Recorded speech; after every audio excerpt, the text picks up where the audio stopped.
While Jaina sat back, polishing and admiring the chunk of metal she had taken from Alderon's core, Lavaca took the pilot seat from the rock dragon, piloting them through the hazards of the asteroid belt. Just take us home, Loie, Jaina said. I can't wait till we give this to Mom. I think it's going to be the best present we've ever given her. The young Wookiee growled happily, and EMT translated. Master Lavaca comments that the piloting task you had requested is certainly within his capabilities, but he's ready and willing to perform it. Jaina laughed. I just thought he just said, okay. EMTD gave a miffed bleep. Lavaca tested the ship's system, scanning the unfamiliar Hapen controls as he powered up the engines. Carefully, he released the rock dragon's magnetic grip on the metal asteroid. The Hapen cruiser drifted free and floated out into the rubble stream that had once been Alderaan. Checking for his best exit path, Loie verified the orbital streams plotted on the navigation screen. He scratched his ginger-colored fur and hoped he wouldn't have to resort to so many U-turn maneuvers to depart from the rubble field. Now that the companions weren't aiming aimlessly for some unknown target, charting their path back to the Jedi Academy on Yavin 4 should be a simple task, or so Loie hoped. Just then, a strange ship appeared from out of nowhere. Its weapons powered up. Without warning, the enemy ship blasted at them. The first set of high-energy bolts streaked up by, heating up the edges of their shields. Luckily, because of all the space debris, Loie had already set the shields to maximum as a simple precaution. He roared in alarm. The other Jedi Knights cried out, trying to hold on through the concussion. Another laser blast hammered against their shields. The young Wookiee reacted quickly with his Jedi senses, yanking the ship's propulsion controls. Reeling the rock dragon away, he had employed an unorthodox strategy and shot straight up into the heart of the asteroid field. The attacking ship fired at them again, and Loie spun their cruiser around, jerking the ship backward, realigning their course, and firing his thrusters at maximum. The reckless maneuvers knocked EMTD loose and threw him to the floor. As Jacen and Tenel Ka both scrambled to retrieve him, the little droid wailed, "We're doomed! We're doomed!" Jaina dropped her precious shard of Alderaan and sat up in the co-pilot seat, struggling to focus on the emergency at hand. "Who's firing at us?" she said, peering through the main viewport. "I can't see a ship. Didn't they send out any warning?" Tenel Ka tossed EMTD up to Jaina, who plugged the droid into the navigation console. Another laser blast burned by, narrowly missing the rock dragon. Loie punched accelerators, trying to gain distance. Jacen said, "I can't say much for this guy's manners. He didn't even introduce himself before he fired." He and Tenel Ka crawled back to their seats, holding on as Loie spun around again, flying a fantastic, evasive pattern. Jaina fought with the controls, concentrating on their onboard defenses. "I can't find the armament system. We've got to have weapons." Tenel Ka said, "My grandmother would have made certain we are fully armed." "Yes, but I didn't intend to take us into battle," Jaina replied. "I haven't studied the weapon systems yet."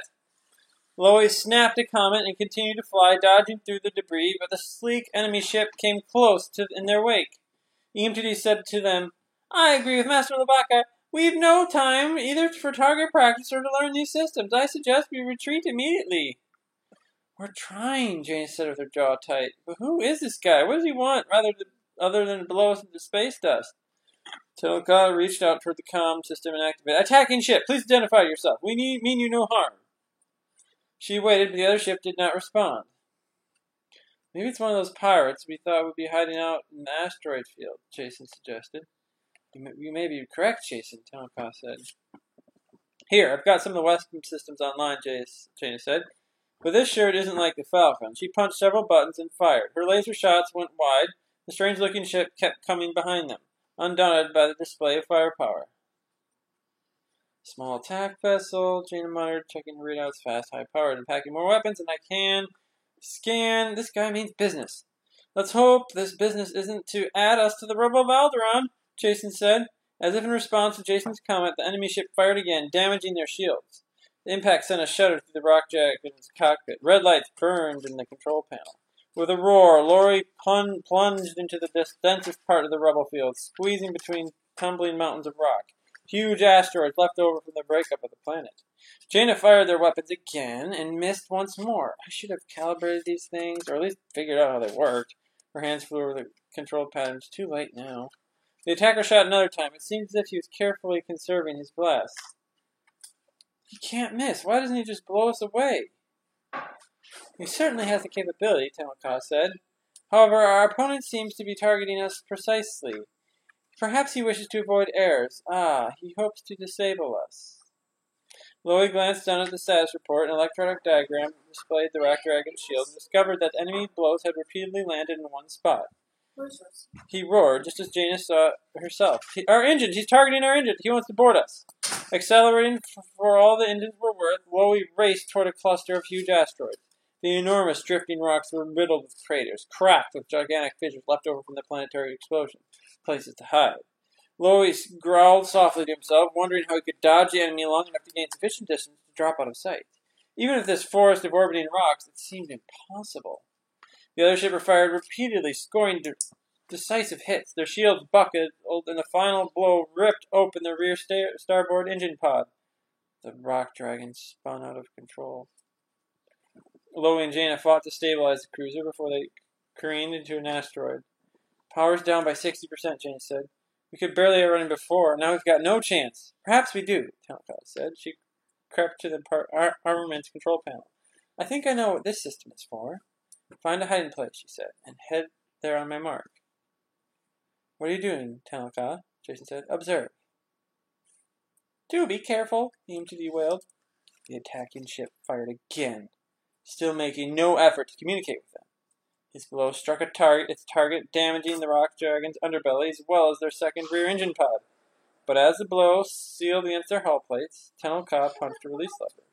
Canisters of ionized decoy gas and shrapnel sprayed out of their aft cargo hatch, detonating in a fireball that washed their pursuer's screen, almost certainly blinding him. Now, Lobaka, Tamalka shouted. Lowy reacted instantly, punching the controls and arcing around into the shadows behind one of the largest asteroids. Then he curved up toward another crater. His golden eyes scanned for a large crater, a crack into which the Rock Dragon would slip. Their ship limped along, barely able to fly, but Lowy hoped he had evaded their vicious attacker long enough to hide them from view. Suddenly he saw it, a cave, with engines failing, all of their shields gone, and only a trickle of power remaining in the propulsion systems. Lowy and Jaina fought to control their buckling Haven ship. They needed to hold the cruiser stable just long enough to descend into the opening of the crater cave. The jagged ceiling missed scraping their hull by only a meter. Lowy had a bad moment, half expecting the cave to grow narrower, squeezing them between rock walls, but the chamber opened up, giving them enough room to maneuver and land.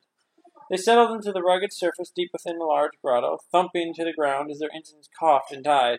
Rock walls surrounded them, as if the asteroid had swallowed them up entirely.